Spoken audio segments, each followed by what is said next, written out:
Welcome back. This is a special edition of the France 24 debate. We're in India, where we can say it, France 24 has just launched in the New Delhi area in English, and we're pleased to have with us, he's the Minister for and Member of Parliament, Shashi Tharoor of the ruling Congress Party.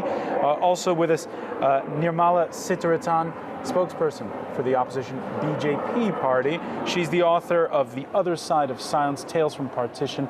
Urvashi Butalia, welcome back, and welcome back as well to Rajul Garg, entrepreneur, young businessman. At the beginning of our discussion, Shashi Tharoor mentioned as an example the city of Gurgaon, which is sort of sprung out of nowhere. For France 24, reporters Natasha Butler and Julien Fouché went to scratch the veneer, if you will, of this shiny new city. Shiny towers, luxury offices. This is Gurgaon, just 30 kilometers from India's capital, headquarters to multinationals and some of India's hottest IT companies. 30 years ago, this was just farmland, but the city's growing so fast, public services like power, transport and water are failing to keep up. Tech support company iYogi set up 6 years ago here. A success story. It has more than 2 million customers globally and is worth $100 million. But it spends a large share of its revenue on basics like electricity. We are in a managed building, so they provide everything. They provide power, backup, basic amenities which you need to operate.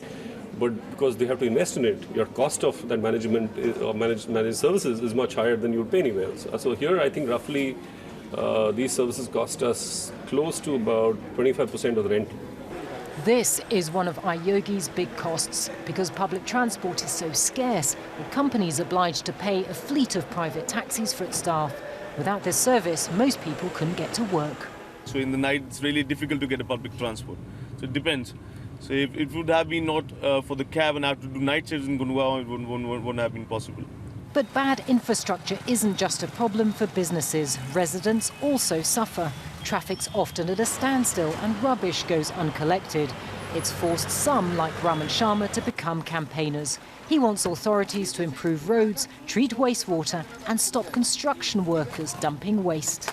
They are not cleaning the area. You can see the plastic, you can see the polythene.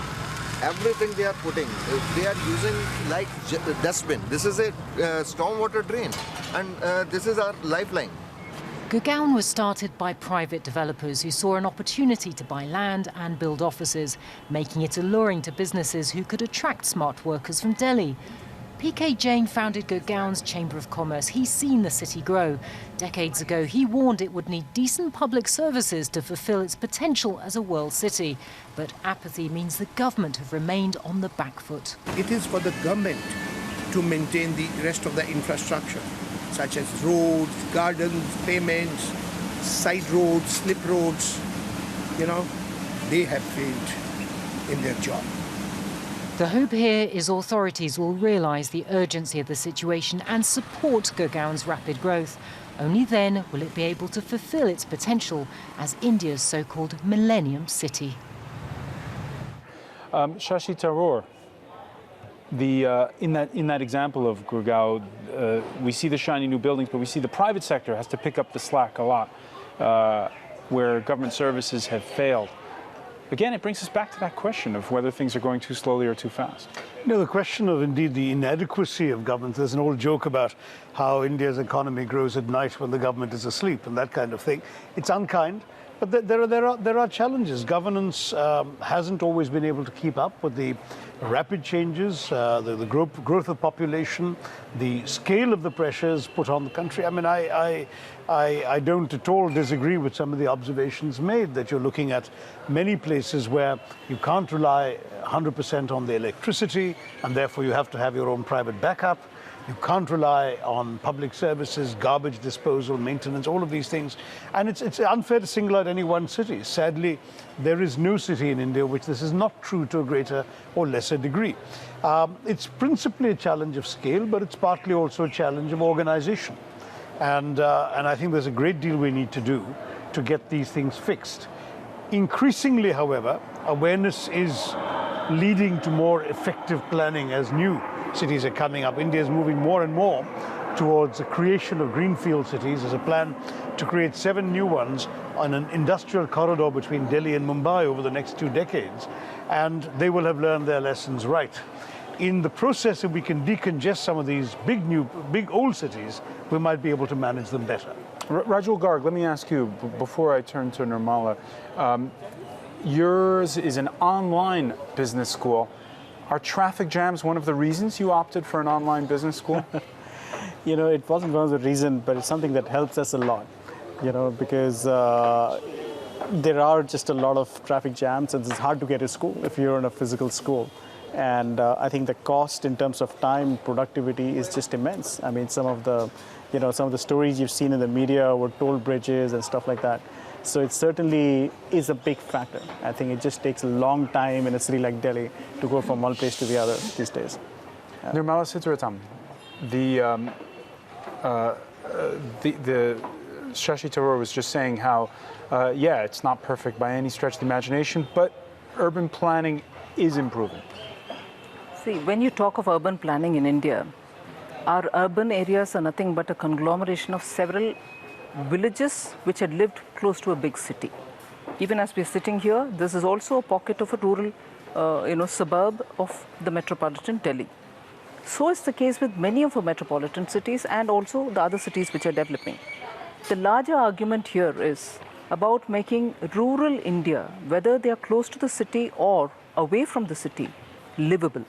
If only you made your rural India livable, the migration will not be so large. Migration would be only for those who want to move to a city.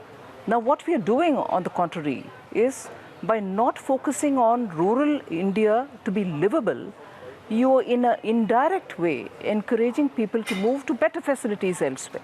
And thereby you're creating, urban centers which have population concentration, and again urban slums develop.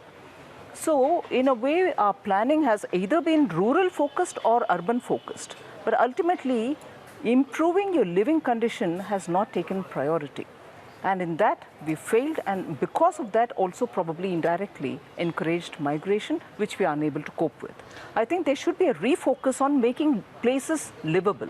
Nirmala is not wrong, but we are reversing that to a great extent. I mean, electrification, the decision to connect every Indian village to broadband, for example. When we talk about urban facilities in rural India, the fact is there's no particular reason why a call center has to be located in an urban area. As long as you have people who are willing to live in a rural area with all the facilities to be able to connect. If people are calling from France to get their credit card service to whatever, or big airline tickets, it could be done for them as easily. Nowadays, there's a great emphasis on rural BPOs. A lot of governments are, state governments. When I say governments in plural, it is talking of the state governments, not the central, but the state governments, which are focusing on creating jobs through rural, BPOs and so on. But the fact remains that whether the state government or the central government, they have to focus on connecting with settlements or hamlets which are small in India's size, scale and size. Smaller habitations don't attract so much of investment by the public establishments also. Whether you're talking of roads, your filter has always been, you are less than 500, so I'll come to you a bit later. First, let me deal with those settlements with 500 or more households. So eventually, we are eliminating people who actually should be getting all that connectivity, whether it's of telephone or road or any other connectivity. So connectivity is one thing, and largely state governments have been given assistance, financial assistance, but many of them don't have guidance on how to execute it. Some governments have been thinking out of the box and therefore performing better in some sectors, and some others are not performing so well in those sectors. So there's no party politics I'm talking here, but very clearly state governments need hand-holding. Many of them do not even have an idea of how to do it. And therefore, I think this explains the disparity between one region, one state and the other. Rajul Garg. I just want to say that I've always felt that we need more cities. I think we have 2 mega cities in Delhi and Mumbai, and we have 8 or 9 metro cities. I think this is just not enough for a country like India. I would love to see 30 cities, 25, 30 metro cities, instead of sort of a very spread over, because I think there are certain benefits to a city. It provides employment opportunities. It becomes an investment destination. So I'd love to see a mega city in every state, if that's possible. The argument there is you're defining city in a geospatial way. What I'm trying to tell you is city attracts people for its facilities and infrastructure. If you're able to provide that to the rural areas, why won't people want to live there and also build their careers up? And job opportunities. Now, I want to actually come back on a couple of things here. I agree with Nirmala that you need to make the conditions of life better in rural India. But I don't think necessarily that its impact on controlling migration is the answer, because migration into the city, to me, is a phenomenon that also enriches the city. But I want to point to two things, particularly in relation to Delhi and the rapid urbanization and the question that you're posing about the speed of change. One of those is that one of the things that has happened in the recent past with the opening up of our economy is the growth in aspirations and the possibilities of new kinds of jobs, new kinds of entrepreneurship, and so on, small businesses, etc., creative economy, all of that. The city is totally hostile to the growth of these, in the ways in which it separates residential and commercial space, in the ways in which it makes the price of real estate so high that small businesses are really pushed to the margins. And okay, these don't make a lot of money, but they actually enrich the whole arena of entrepreneurship in a way that any country should be proud to have. I think that's one thing.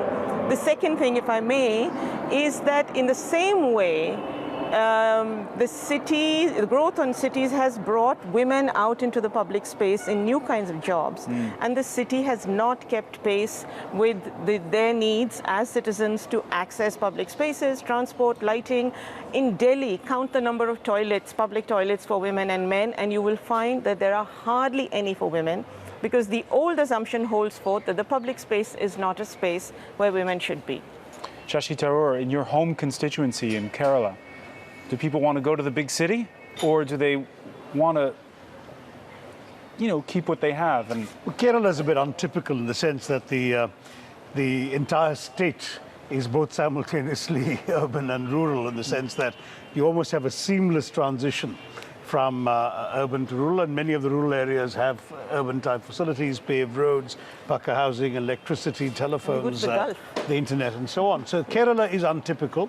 My own constituency is the capital of Kerala, and yet it's only about 34% urban. I have a huge belt of coastline, of fisherfolk, of tribals in the hills, and so on in my constituency. And there, I would say there are still areas where a lot of these facilities haven't reached and should reach.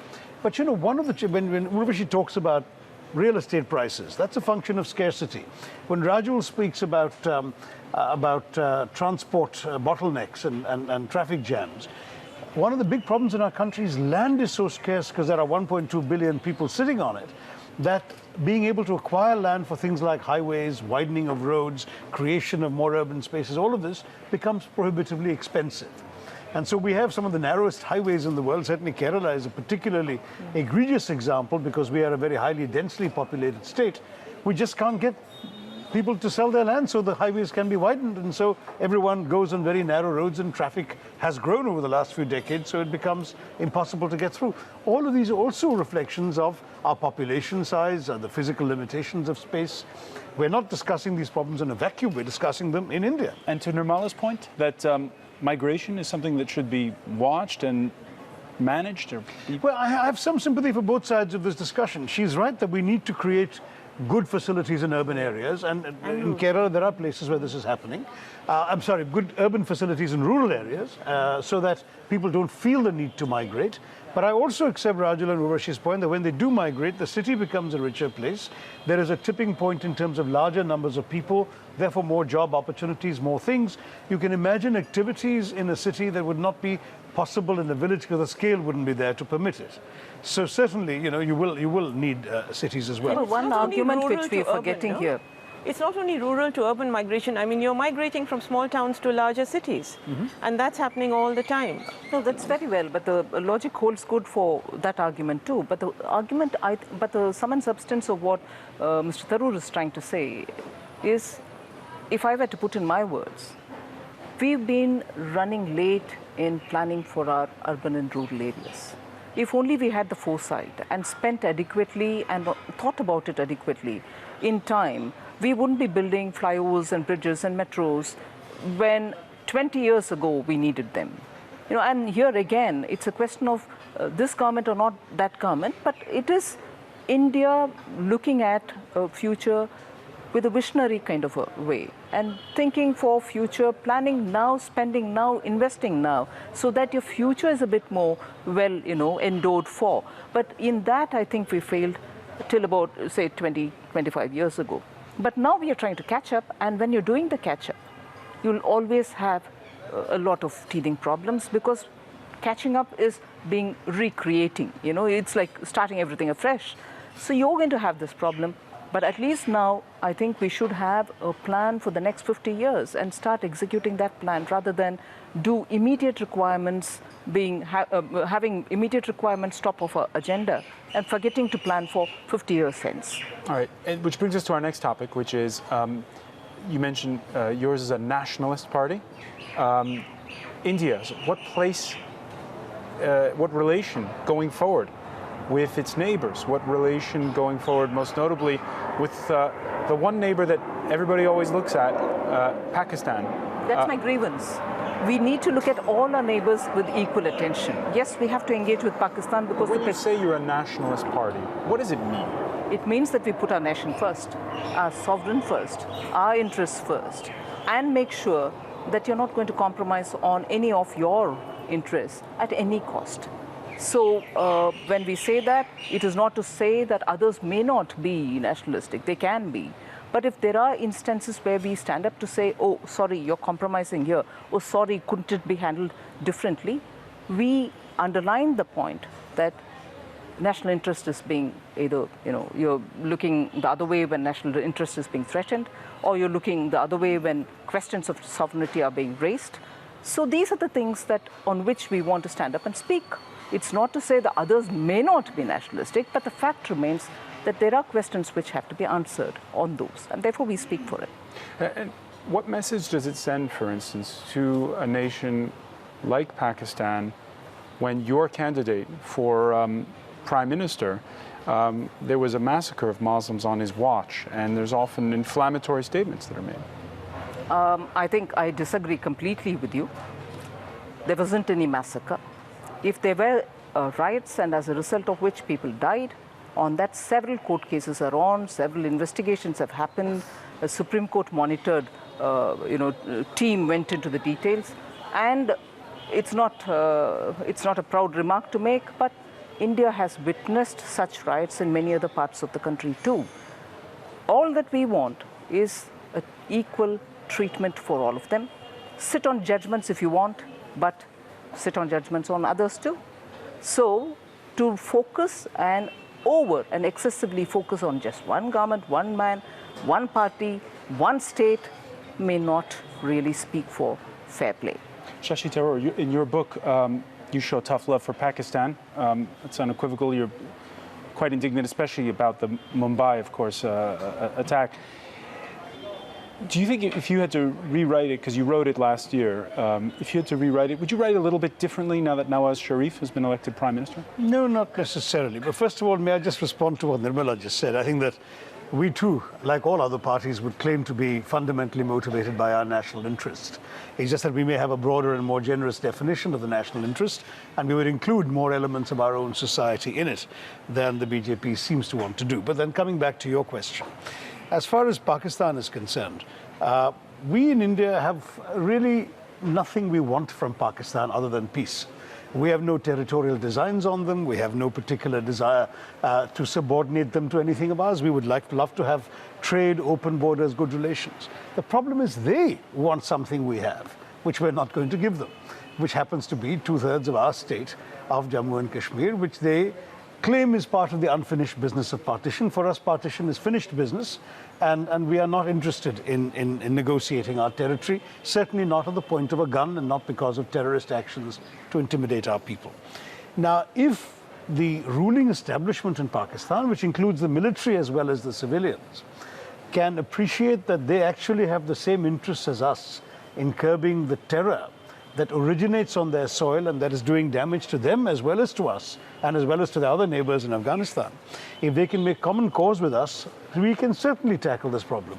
But if they condone and permit this, then I'm sorry to say, we will have to have tough love, as you put it, and certainly my position would not change. We are very, very welcoming of democratically elected governments, whether Mr. Zardari's or Mr. Nawaz Sharif's, but they have to show that they're willing and able to control those elements on their soil that are attacking our nation.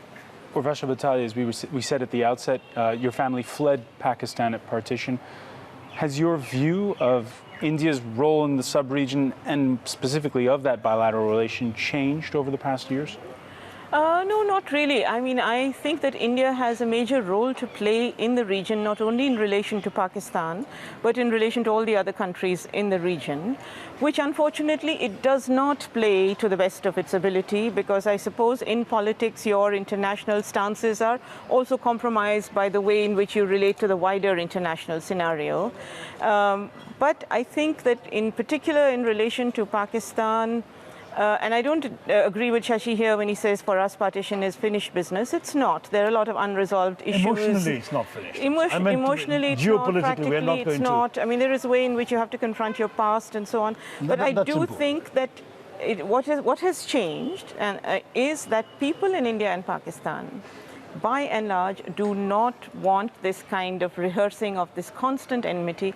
They want to be living peacefully as two different countries, able to visit each other, share things, work in each other's countries. I mean, why can't we do that? I think that's changed the sense that this is necessary, it is imminent, it's got to be done among a lot of people. That's the change I see. Rajul Garg, when we went to the market there and spoke with people, actually it wasn't Pakistan, the nation on their lips, it was China.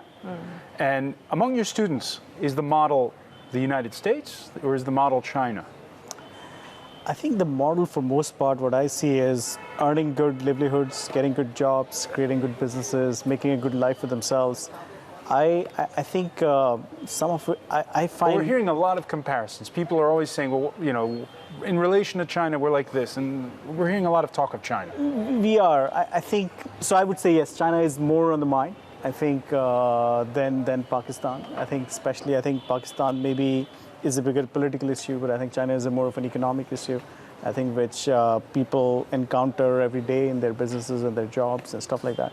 So I think certainly China is more, I think, present in conversations, at least when I talk to students and when I talk to the youth, you know, thinking about how to sort of counter that economically versus politically or territorially.